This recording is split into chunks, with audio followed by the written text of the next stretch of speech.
Welcome to today's Premier Experts, your one-stop shop to find industry experts in a variety of niches. My name is Ray Perez, and I'm a global branding expert. I travel the world speaking to entrepreneurs and business owners, and we've created this show to take advantage of their wealth of knowledge. I interview experts across different fields to learn what has made them become successful. When you interview people from a wide range of industries, those points of views brought together can create massive success for your business.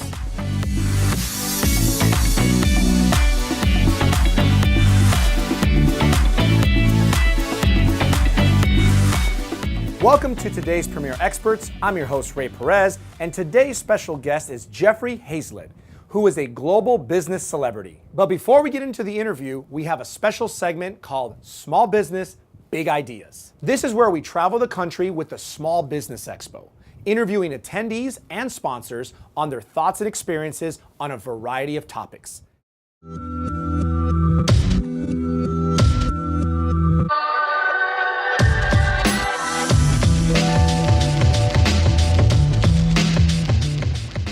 The biggest obstacle I faced when I chose to leave corporate America and become a business ownership was fear of failure. Fear of failure was pretty these concerns that can I make it, can I win? Capitalization, am I gonna have the money resources necessary to succeed? Am I gonna have the right advice to avoid some of the mistakes others have made? These were all things that kind of slowed my process to go full-time business ownership. But once I overcame them, it was amazing. My concerns for starting my own business is to, I suppose, generate enough leads firstly, and then to ensure that what it is I want to sell and really help and serve people with, that I'm targeting the right audience, you know. Like that is fundamental. There's no point in trying. There's also no point in trying to be a jack of all trades. So that would be a concern. You know, it's the money is in the niche, and it's identifying what is the correct niche and honing your efforts there. Otherwise, you're just going to waste such an amount of time. And that would be a concern for me, and it is one that I'm trying to surround myself by the right people so I don't make that mistake. I mean, having a job's nice. I mean, it's supposedly a secure environment, and until somebody walks up and says, guess what, we decided to quit this product line or sell our business, and we're downsizing. And so the falsehood of security is kind of what I call it. And for me, the idea of having a job, and I teach this to my children as well, is having a job gets in the way of making money. And there's nobody who's going to look out for your security as much as yourself. So I always focus on what can you do on your own, no matter how small or large, as long as you're passionate about it, it helps other people, you're good at it, and it makes money. I think the biggest obstacle that I faced when I became an entrepreneur is I didn't know what I didn't know. I literally jumped out of a 9-to-5 in order to pursue a passion which just happened to be magic, and I didn't realize that along with doing a couple of card tricks and floating a woman in the air and cutting her in 6 pieces, you actually had to run a business. And it took a long time, longer than normal, because I didn't have anybody to teach me how to run that kind of a business. It's really hard for a lot of businesses to stay in business. There's always a lot of competition.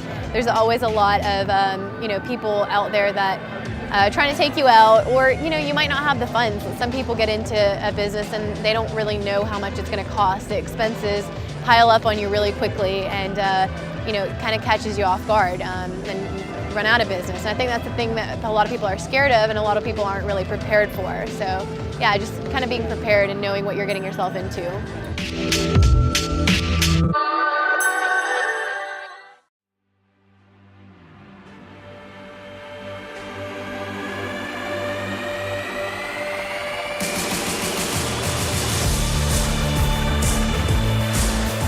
What I like best about Brand in 2 Days is being able to intermingle with so many experts in whatever their specific spaces are. The fact that I literally went from not knowing what direction to go in, how to present myself. I mean, I was just completely lost, and now I'm focused and I'm very clear about what I need to do, and that's life-changing for me. A brand in 2 days is amazing because you literally brand in 2 days. So there's none of this back and forth. It was just such a gift to be able to actually get it done there. The whole experience of being with business owners and entrepreneurs. And it's not just the education. You walk away with actual branding material, photography, videography, your own 360 site. The types of people that can benefit from Brand in 2 Days are people like authors, consultants, speakers. Anyone who is really the face of their business. Anyone that's in the coaching industry. And really anyone who wants to build a strong presence on social media.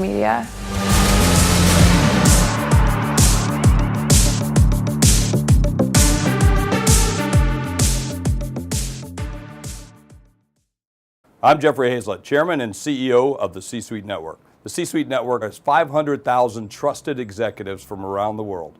I'm a former CMO who's bought and sold over 250 companies in my career. I saw a need for executives getting together, and we created the C-Suite Network for executives, VP or higher, made up of companies of $2.5 million or bigger. What I love most about my life is being able to build businesses successfully. Buying, selling, or just starting them from scratch and then building them up and doing something big. Whenever I'm not working, I love to be home on my ranch in South Dakota with my horses, my grandkids, and my family. The best way to connect with me, Jeffrey Hayzlett, 360.com. He is a global business celebrity, keynote speaker, best-selling author, podcast host, and chairman of the C-Suite Network, which is home of the world's most trusted network of CEOs. Hayzlett has been featured on Forbes, Mashable, Bloomberg TV, MSNBC, and Fox Business, amongst many others. He is one of the most compelling public figures in business today. He is a maverick marketer, brand building expert, business mentor, a member of the CPAE Speaker Hall of Fame, and a dear friend. So let's dive right into the interview with our special guest, Jeffrey Hayzlett. Welcome to the show, Jeff. Hey, good to be here. Thanks so much for being, to have me on this set and be part of this entire show. Well, I know this is nothing new to you because you've had your own shows, Yep. You've been on several, and I want to just dive right into things with you and give me a little bit of background of yourself. Let people know who you are and where you came from. You know, I've bought and sold over 250 businesses in my career, over 25 billion in transactions. So I've been in business. I've been a startup entrepreneur all the way through a corporate executive running billions and billions of dollars worth of marketing expense or sales expense in the companies I've done. And then, of course, I've had my own television shows on Bloomberg, a primetime show, contributing editor, and CNN, MSNBC, you name it, I've been on them. And have done all that, and even been a judge on Celebrity Apprentice with Donald Trump for 3 years, back when I was doing my corporate gig. And so now I'm chairman of the C-Suite Network, and we have C-Suite TV, C-Suite Radio, which is podcasting. We have conferences, the Hero Club, and we, about everything under the sun. You have so many things to talk about. We're going to get into all of that, but I want to go back when you were in your corporate job. Because a lot of people out there, they're in their corporate roles and they're considering or thinking of transitioning over to being an entrepreneur, right? Oh, yeah. You've done that very successfully. So can you share a little bit about that transition, how that happened? Yeah, I've done it as an entrepreneur going to corporate world and then back out again. And of course now I'm a brand amongst myself, being Jeffrey Hayzlett, so to speak. I speak almost in a third person in terms of my experience in that as an author, speaker, television host, and podcast host. So yeah, you have to learn to kind of make the transition and become the brand and understand that even if you're running a business, you're in essence, they see you, they see the brand. They see the brand, they see you. So when you're in the Village Inn Pancake House or whatever, when they see you in the morning having a cup of coffee with the guys or the gals, they'll see that, not only is that Jeffrey Hayzlett, that's also the C-Suite Network. That's also XYZ Business. And so that's an important thing for you to remember. You are the brand, because a brand is nothing but a promise delivered. So what's the promise that you're delivering? And it's usually you. I love that. A brand is nothing but a promise delivered. Yeah, a lot of people think it's a logo, it's the colors, it's the essence. But when you really, look at it, a brand used to be something we always put on a cow and occasionally a horse. And I'm a marketer, so I understand that. And we made that transition when we started calling a brand a company or a logo. And it's more than that. It's really truly a promise delivered. So you really want to delve into, as an owner, as a founder, or yourself, if you're going to be the brand yourself, is what is my promise? What am I going to be? What am I going to deliver to the people? And that's when they see it. So if you're the kind of person who doesn't respond to emails, if you're the kind of person that doesn't respond to text, doesn't call people back, well, that's not very good for your brand in terms of you're going to be a consistent kind of player in the marketplace. So there's little things like that. So you are your brand.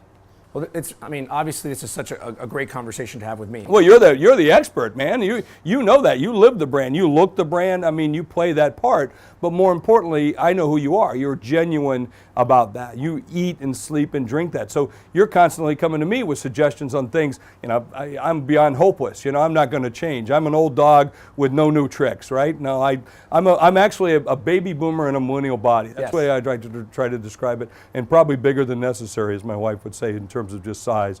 But nonetheless, you know, you live that. So yeah, it's a great conversation to have with you. So let's go back a little bit. You're from South Dakota. I am from South Dakota. And you ride horses. You got I got a tractor, a Kubota, and I get out there and, you know, saw things down. I own a bridge. I'm on a river. Yeah, I got horses. Yeah. So you're not the typical in the suit CEO that most people would think. I gave up wearing suits a long time ago. The closest I wear to a suit's now a jacket and a shirt. You know, you should wear a shirt, I guess. And then jeans. I always wear jeans and cowboy boots. In fact, when I was on Bloomberg, they tried to get me to change. I said, look, you bought this. This is what you bought, so this is what I'm wearing, so I'm not changing. And, you know, the other day I had to go to a funeral. I had to go get some big boy pants, you know, so some real pants. I had to have some real pants, so that was... Well, I love that because I've been to some of your events, and everybody recognizes and comments on the boots. Yeah. The jeans and the boots, and then you got the jacket on it. Yeah. And I love the fact that that is your brand, and you stick. Well, I mean, you know, Zuckerberg wears his hoodie, you know. Now, you got to learn when it's appropriate or not, and will it affect you? It does affect you. Now, think about this. Because like when he went to Wall Street, he wore his hoodie. Don't show up at Wall Street wearing a hoodie. Okay? Your stocks are not going to do as well. Your stock's going to go down. So there's appropriate times and places. Now, some of us can carry that off. Look, I've already done it. I bought and sold 250 businesses. I got the street cred. I've been there. I've done that. I've been in Fortune 100 companies. I've been on television. I am who I am, and if you don't like it, I really don't care. So I'm comfortable with that, and I think Zuckerberg's probably the same way. Of course. Now this is really important because once you get to a certain level of success or exposure to the world, you can do different things. But how about for the everyday average person out there that is not known, it's not a celebrity? But you can do everything. You can do that. It's just going to have consequences. You can be eccentric. You can be wacko. You can be crazy. You can be a bully. You can do all these things, right? It doesn't mean it's right or wrong. It means that that's the way you want to do it. But understand, just because you do them and it's you, doesn't mean there aren't consequences from it. So imagine me going like this before they got to know that I was successful and bought and sold those businesses with trillions or billions of dollars. What would they have thought had I gone and got a loan? You know, you probably want to be, you don't want to show up in a hoodie. You probably want to show up a little bit more respectful. So again, doesn't mean it doesn't have consequences, because it does. You just want to be able to be sure about that and understand, weigh those against it. So you certainly can do that. But I think the most important thing for most people to do is be yourself. You know, I have people, speakers, you know, because I'm in the Speaking Hall of Fame, and they'll come up to me and say, what's it take to be a good speaker? Be good. That's what it takes, right? You know, they say, what's the best advice? Be good, okay? And how do you get good? You practice. You do it over and over and over, and you do it as many times as you can. And then you learn, and then go watch other people and learn how they do it. Now, don't copy from them. Develop your own style, your own way. Develop your own signature stories of how to get your point across. And a lot of people don't do that. They think they're trying to, you know, take a pill or a fast cut to it. And there's a lot of people out in the marketplace that look good but aren't good. So deep down, they're very shallow. So the key for most people to be really good at what you do is be deep and be good. Now that you mentioned speaking, you've been part of the National Speakers Association for a very long time. Oh, a long time, since I was 26 years old. I've been a member, and I used to sit out in the hallway and sit with, you know, Bill Brooks and Zig Ziglar and Brian Tracy and some of the greatest speakers in the world that many people follow today. And you just name some of the places you've spoken, because you've spoken all over the world, right? I speak about 160 times a year on stages everywhere. So there's not really a place that I haven't spoken at, but you know, whether it's a foreign country or the United States, but many, many groups. You name a major company or association of some kind, and then a few that you don't know, and yeah, I've spoken to them, and there are many more to go. I love it. And obviously you host your own events throughout the year. Sure. Multiple. How many events? So we, at the C-Suite Network, we do over 60 events a year. So we do salons, digital meetings, we do city summits for our Hero Club, and then we do major conferences. We just got through doing an investor conference where we had over $1 billion that's being given out in funding this year alone in the room. So it was a massive success. Let's talk a little bit about the C-Suite Network and how that got created and the different components of it. Yeah, when I was in the C-suite of a Fortune 100 company, one of the best things that I ever had was the advice of other C-suite members, but you don't always get together. There was never a place where a trusted place where we could go. So as I started to leave Kodak at the time, this is way back in 2008, 2009, 2010, I said, what can I create? What can we do that would give us that? And then I went out and did a television show for Bloomberg called The C-Suite with Jeffrey Hayzlett. #1 television show on business, #1 primetime show. But the problem was, you know, with a show like that, more people were watching me online than were watching through broadcast. Because when was the last time you rushed out to watch a primetime show? You don't do that. You binge watch, you know, Downton Abbey for a weekend or whatever. Or hopefully it's something on C-Suite TV. So we created that, and with that I said, look, we need to have this community. And that's what we did. So we created a community for C-Suite executives where we vet every single person that comes in. And so you got to be a VP or higher of a business of greater than $2.5 million. And most of our members are, you know, in that, you know, $100 million to $5 million range, and then we have about 22% of ours that are in the $1 billion range. So it's quite a stretch, but that's normal. But we tend to over-index in the $1 billion area, which is great for a lot of our entrepreneurs, great for our smaller companies to be able to meet those big iconic companies like GE, Time, and so many others. Well, you just had the CEO of DocuSign, but sold for 8.4. Well, it's now at $10 billion. I'm actually on the board for DocuSign, and the company's now valued well over $10 billion. And yeah, we did have Keith Krach. And by the way, I call him the $6 million. Now I have to call him the $10 million man. His first company sold for $6 billion. That was Ariba. Now he was also, if you go back and look at his pedigree, which you can in the C-suite. That's one of the unique things about the C-suite is it's a very small community amongst the Fortune 1000. Because if you think of it, there's only 5 officers in any particular company. Correct. Times 1,000, that's 5,000. So it's a small town in South Dakota, as we like to say. And so when you think about that community, we know each other, you know, or know of each other. And so as they've come together in the C-suite, we know all those folks. And so Keith was the youngest executive ever serving as a senior vice president and GM at GM.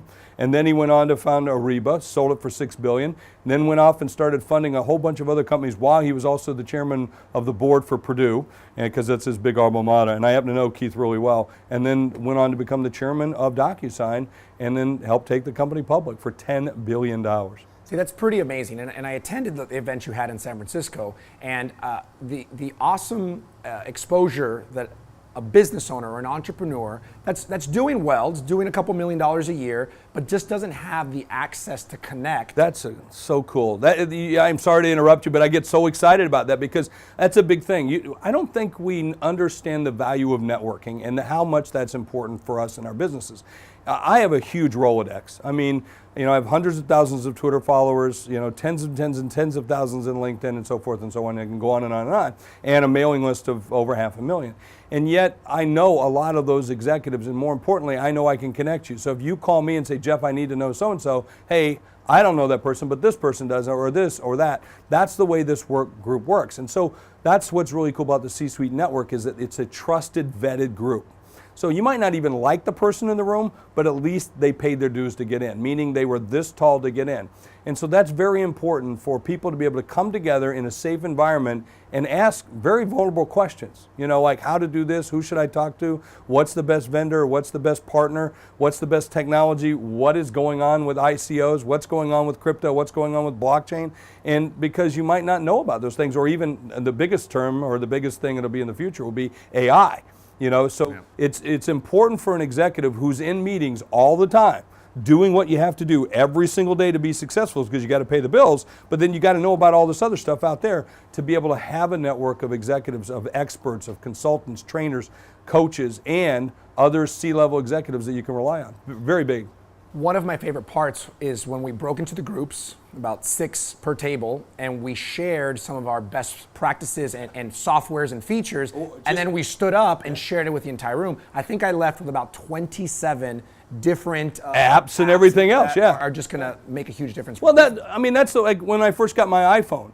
I thought, well, how am I going to choose between all of these apps? So I just sent out a note to all my friends on Twitter and said, give me your best apps for having fun, for finance, for travel, for this. And then I wrote them all down, and the top 3 were the ones I went and looked. So I crowdsourced, or what I would like to refer to as friend-sourced, that list. And what a great way to do that, because I'm going to trust you as another executive before this other guy, Yahoo or not Yahoo, I don't want to knock Yahoo as a company. A marketing person that you hired. Yeah, or even somebody that I just watch or see, or or see a testimonial. I don't know who that person, but if I know the person and they said, hey, I should get Voicera, hey, I should get Clear, hey, I should get this, I'm in. And it kind of fast tracks you, right? Oh, yeah. It doesn't matter how successful, how much your company's making. There's always other information out there from other successful people that's going to help you grow your business even more. Dude, you want to be adding zeros all the time. Zeros in customers, zeros in intensity, zeros in profit, zeros in revenue. That's the nature of the business. And whether I was running a business on Main Street in Sioux Falls, South Dakota, or on Wall Street in New York, it's all about the zeros. So let's break down the different categories of the C-Suite network. Well, we have the community, we have our content, we have our convene, which is our meetings, and we have our concierge, our services. Those are the main pieces. But inside the community, we have lots of communities. We have councils like Women in the Boardroom. We have the Hero Club. We have a Marketing Impact Council. We have so many different groups. So whatever you can think of in terms of geography, role, size, or category, like you want to have an ethics council, you want to have an integrity council. You can create whatever you want in the group. And so there's these special interest groups that form us. And then many geographical groups like Success North Dallas and various other groups that are around the country. So lots of different ways there. And then of course inside the content is C-Suite TV, which is our digital and streaming network that we have that you'll see on United Airlines, you'll see on Apple, Roku, Amazon Fire, Viewed, which is in 1 billion televisions around the world. And then we have our newsletter itself. On the convene side, the meetings, we do over 60 meetings a year. Digital meetings, we do workshops, we do city summits. We're about to go in Vancouver, and we'll be back in Miami, in your hometown. We'll be in New York, we'll be in Pittsburgh, we'll be about anywhere there's lots of growth going on. And then our concierge are our services. These are great companies providing some fantastic services like Now CFO, outsourcing CFO, Voicera, which I mentioned a little bit earlier, one of our apps that we have, Clear, MD Live, and I can give you a whole host more. And those are the different areas and ways in which we play. Now, you did not mention podcast. Oh, podcast is C-Suite Radio. I must have missed that. I don't know why I missed that, because that's actually one of our fastest growing areas. We'll have over 100 podcasts this year with over 5,000 episodes. So you can tune in and listen to podcasts like the ones I do, but more importantly, listen to some really, really good ones. And so there's so many from so many different realms. You can get personal advice, wellness advice, financial advice, leadership advice, sales advice, you name it, we've got a podcast for you. Now, I just want to dive in for a second, C-Suite TV. You have your own shows where some of your members can be guests who are authors, who are speakers, that can come on, because you have multiple shows. We have 25 different television shows that are out there that we either curate or originate. We curate shows like yours, really great television shows that we want to have on the network, and then where we have had to start them or we see a market for it, like Executive Perspective Live, where I go live at an event and shoot various interviews with industry leaders, iconic leaders, some of the biggest names in history and business, and so I have those. And we have a show like Bestseller TV, which a best-selling book, we can feature an author of a best-selling book, because there's so many books out there. There's going to be over 198,000 new business books this year alone. Which one should you read? Bestsellers. And so what we do is we go out and find those best-selling authors and put them on television.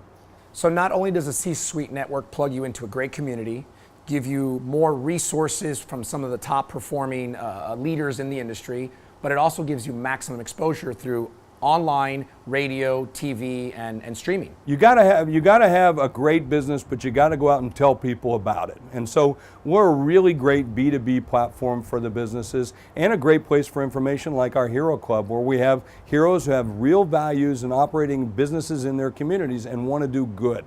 And they want to be able to make a lot of money. Let's don't get that wrong, because money's that's how we keep score. But it's really about great values and doing good work, and so we give them that platform. Well, let's talk about the Hero Club for a minute. I see you wearing the pin. That's the pin, the big H. That's not for Hayzlett, that's for Hero Club. Well, actually it can work for both. It could work for both of them on that side, but I'm wearing it because it's the Hero Club, and this was started back by Rob Ryan. In 1998, he sold his business for $20.4 billion, a record that stood in... Wait. Billion dollars. And that's a record that stood until December of 2016 when Microsoft bought LinkedIn for $24 or $26 billion. A long time.